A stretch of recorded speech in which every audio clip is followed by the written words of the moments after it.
ভাই আমার কার্টুনটা একটু ধরেন তো, আমি এখনই আসতেছি। আরে ভাই আমার কথাটা তো শুনবেন, বুঝলাম না, বলা নাই কওয়া নাই, কই থেকে দৌড়ে এসে আমার একটা প্যাকেট ধরাই থেকে গেল গা। প্যাকেটটা দেখে মনে হইতেছে জন্মদিনের কেকের প্যাকেট। কি হইলো কিছুই বুঝলাম না। আচ্ছা একটু ওয়েট করি, লোকটা মনে আবার আইব।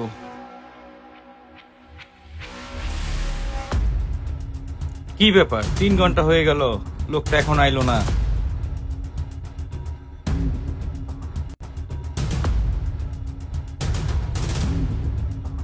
আচ্ছা আরেকটু ওয়েট করে দেখি। ভাই ওই যে দেখো মুরগি দাঁড়ায় আছে, লও ভাই সল সল যায় মুরগিটারে বাড়ি দিয়ে ল তাইলে কামড়া বাড়ি দিয়াই। এই কেকের কার্টুনটা নিয়ে এখন যে কি করি, না আরেকটু অপেক্ষা করি, লোকটা যদি আসে। ভাই মনে হয় কি ওরা খুঁজতেছেন? আরে ভাই বললেন না, কই থেকে আসগুবি এক লোকে এই কেকের কার্টুনটা দিয়া চলে গেল। সে যে কতক্ষণ আগে গেছে এখনো আইলো না। ও আচ্ছা এই ব্যাপার, ওই লোকটা মনে হয় তাহলে আর আসবে না। আরে ভাই বাদ দেন তো, এ সকল ঘটনা প্রায় সময় ঘটে, আমাদের সাথে কত করছে। দেখি এটার ভিতর কি আছে। আরে ভাই আপনি এটা বিনা হাত দিতেছেন কেন? এটা তার একজনের আমানত। আরে ভাই আপনি এভাবে টান দিতেছেন কেন? দেখি ব্যাগের ভিতরে কি আছে। আরে ভাই আপনারা তো আচ্ছা লোক, বললাম তো এটা আরেকজনের আমানত। আরে ভাই তা না হয় বুঝলাম, এটা আরেকজনের আমানত। আমরা তো শুধু দেখতে চেয়েছিলাম এই বক্সের ভিতরে কি আছে। এই বক্সের ভিতরে কেক না থেকে অন্য কিছু থাকতে পারে, তাই না? দেন তো দেখি কি আছে। আরে রাখেন মি আপনারা আমানো, আগে দেখি বক্সের ভিতরে কি আছে। ওই মিয়া সারান তো দেখি এর ভিতরে কি আছে।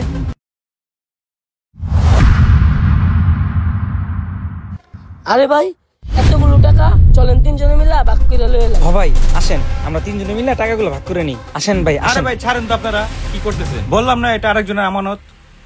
না না না, এই টাকা আমি কাউকে দিতে পারবো না ভাই, আমি আমানতের খেয়ানত করতে পারবো না। আমি যার টাকা তার কাছে ফেরত দিব। ও বুঝছি বুঝছি, এই টাকা আপনি আঙ্গরে ভাগে দিবেন না, আপনি একলাই মাইরা দিবেন। আপনারে বাড়ে পাইলে এক্কেরে আয় চল তো অঙ্ক নাই। আইন ভাই আইন। আইসে টাকা ভাগাভাগি করে নিতে। ভাই আপনি এতক্ষণ ধরে আমার জন্য অপেক্ষা করতেছেন? হ্যাঁ ভাই অপেক্ষা করতেছি।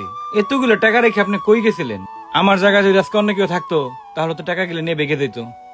হ্যাঁ ভাই বুঝলাম, অন্য কেউ হলে টাকাগুলো নিয়ে ভাইগে যেত, কিন্তু আপনি তো ভাইগে যান নাই। আর একটা কথা ভাই, আপনি আমার পরীক্ষায় পাশ করছেন। পরীক্ষা? কিসের পরীক্ষা? আর আমনে আমারে কিসের পরীক্ষা করতেছেন? ভাই আমি কেন আপনার পরীক্ষা নিছি সেটা মনে হয় আপনি বুঝতে পারেন নাই।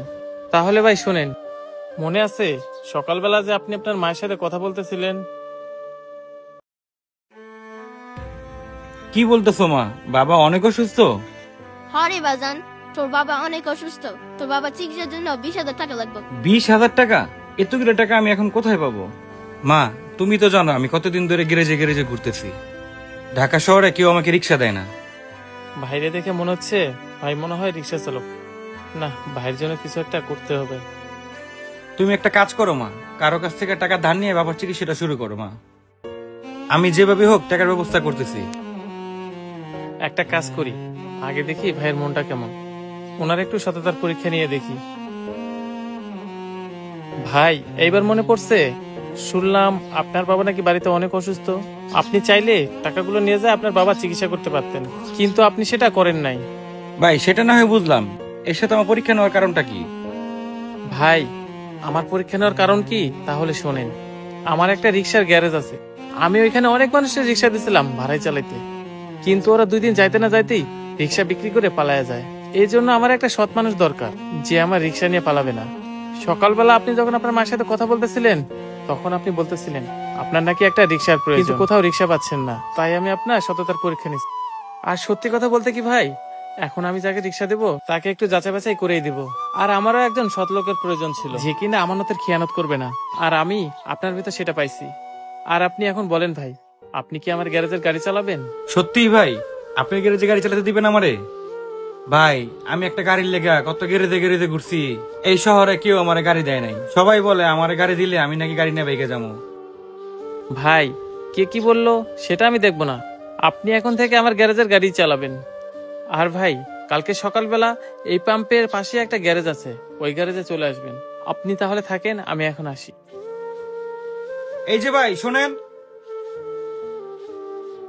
জি ভাই, কিছু বলবেন? ভাই এই যে আপনার টাকাগুলো। ভাই, আপনি এই টাকাগুলো রাইখা দেন। মনে করেন আপনার সততার পুরস্কার হিসেবে এই টাকাগুলো আমি আপনাকে দিলাম। আর আপনি বললেন না আপনার বাবা অনেক অসুস্থ, আপনার বাবা চিকিৎসার জন্য টাকা লাগবে, এই টাকাগুলো দিয়ে আপনি আপনার বাবা চিকিৎসা করেন। আর আপনি কিন্তু সময় মতো পাশের গ্যারেজে চলে আসবেন। তাহলে এই টাকাগুলো দিয়ে আপনার বাবা চিকিৎসা করেন, আর আমি এখন আসি। তো বন্ধুরা, মানুষকে সাহায্য করতে চাইলে অনেকভাবেই সাহায্য করা যায়। আমাদের ভিডিওটি ভালো লাগলে বেশি বেশি লাইক, কমেন্ট এবং শেয়ার করে দিবেন। ধন্যবাদ।